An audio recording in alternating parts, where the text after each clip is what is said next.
People, how's it going? Today, today I have. Sorry, a second. I came across a topic that was basically um,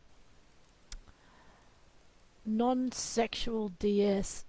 I kind of hate to say this, but quite a bit of DS is actually non-sexual in that usually sex and orgasms are not always the entire goal or the end goal of the relationship. It is in the relationship, and sex as in like the physical side of it, orgasms and all that sort of stuff, can be a huge part of it, more towards the um, reward training, a tool in the bag of the dom kind of thing. Having said that, there's also a lot more entirely sex-based DSs. um, I can only comment on stuff that I've experienced and what I've gone through and all that sort of stuff. And for me, it's not primarily sex based in the physical stuff, but it is sensation, sensual, service, and I guess mentally arousing. So I don't know if you want to call it like brain sex and all that, but a lot of it is actually that it gives you that buzz, that good feeling, but on a more mental level. And a lot of people will talk about the differences, and you can Google this. Mental orgasms versus the physical orgasms versus multiple orgasms and stuff like that. You can get those where your brain is really keyed up in doing certain activities, and then it releases a really good feeling, vibes, and all that, which is different from. I'm not sure if it's completely different. Actually, no, it is different from subspace. Now that I think of it, it's for me, it's kind of like that tingles going from your brain up and down your spine and can extend out to your fingers. And for a lot of people, it can be different though. The feeling is different, but basically, there's new people starting out to do kink and DS, and the thing about starting off with all the non-sexual aspects, which is good. They're starting off slow, not getting into the whole let's do this and then just get off because of that, which to me means that they have a much broader scope for play, in that it's not just about reaching orgasm and having sex and stuff like that. It will be more about testing your self tolerances, pushing boundaries, developing the trust between the two people or more people if you play with more people, or have a DS dynamic with more people. It's about that. Now, it they're wondering about, if it makes sense, and see if things like, if he truly wants to dom over me. I'm like, well, like anything, people will have days when they're not on their game and they don't really want to do a lot of things like doming and all that. And realistically, doming is not something that you do actively 24/7, but you can do passively 24/7 or in long-term dynamics. Because I'm not sure exactly what basis that they're talking about the DS dynamic, whether it's going to be lifestyle or whether it's just going to be every now and again for fun, session based, periodically. All that will come into how, the sort of activities and their aims and all that sort of stuff. What's going on with that? So I would suggest, like, to them, yes, definitely a good idea. Start off slow, find all the stuff that you would like to do with regards to activities, things like service, developing, establishing a routine or procedures or rituals, all that sort of stuff, to help you get in the space. Both of you get into the space. It's not just the subs that need to get their heads into a space. And it's not always the dom's job to get a sub's head into that space and provide the environment. The sub also has to contribute as well. It's called a power dynamic for a reason. I mean, it's kind of hopeless you expecting somebody else to always maintain and always put in the effort because you can't be asked, because you're too tired, you're too grumpy, whatever. Sometimes we just have to try and provide even just an environment for the dom or the sub to be just them,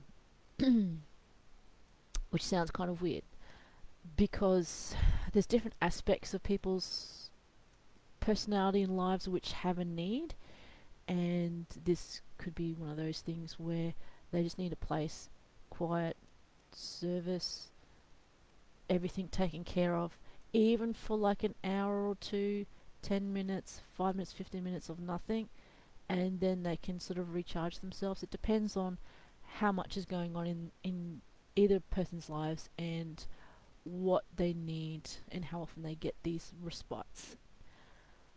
So, having said that, definitely, if you know, find out what aspects you have of your DS dynamic which is not sex based, like, you know, poking things and all sorts of other stuff, and what is non sexual based. Do you want more or less? What are the type of activities that you do? I mean, I can go on about activities, but the feeling is hard to describe with regards to the power and authority within that. And it's not as something as easy as saying, oh, but he tells me what to do, or I do whatever he says kind of thing. It's also the flow of the exchange and the power and the authority in that your Dom can allow you to have a certain amount of, I guess, leadership or take in charge role, just as you allow them to take charge over certain aspects of your life. You know, kind of slotting all the activities and responsibilities in their places and ways, and that will change up and down all the time. It's a transition between who is in charge and who isn't in charge and who takes over when, which can be helped by, like, you know, the dynamic that's there, and that's a non-sexual aspect about DS. Anyway, I'm not sure if it was all that clear because it is kind of hard to go into non-sexual aspects of DS without going into specific activities, and the actual flow of power exchange and all that sort of stuff can be difficult to describe. A lot of my friends have seen stuff in action with me and my owner. Basically, you know, I could say, you know, take charge over something, go along with it, but then if they don't like it, they can come along and say no.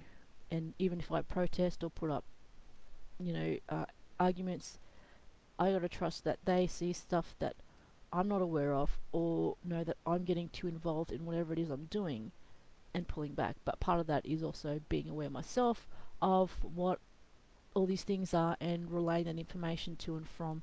That is a non, I guess, sexual aspect of DS, but it also goes to the very basis of good communication in relationships.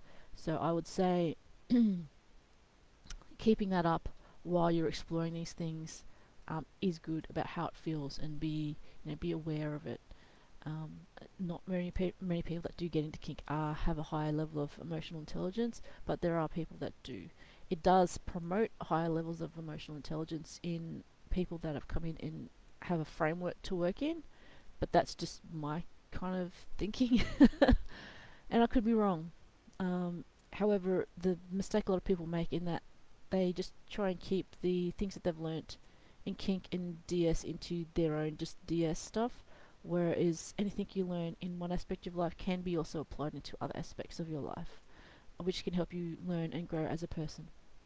So, non-sexual DS, plenty of things, and yes, plenty of relations out there that are not solely or mostly based on sex, which are DS dynamics. Quite a few things are, but there's also quite a few that aren't. If you're not finding that and you want that, probably have a look at the kinds of communities you're rolling in and see if you can find people that cross over into communities and bring yourself over, you know, more into or less into the non-sexual or sexual based, however which way you want it. Anyway, that's it for me for this week. and I will pretty much be off the radar for the next week. So think a lot about that, the non DS side of dynamics. It can really spin your mind at times. Anyway, I'll catch you guys later. You guys have a good weekend. Have a good week. Whether I post anything in this next week, I have no idea. It'll be pretty much as I will. Anyway, catch you guys later. Bye. Oh, and it's like 6 degrees here. Very cold. Very, very cold. So keep warm. Catch you guys later.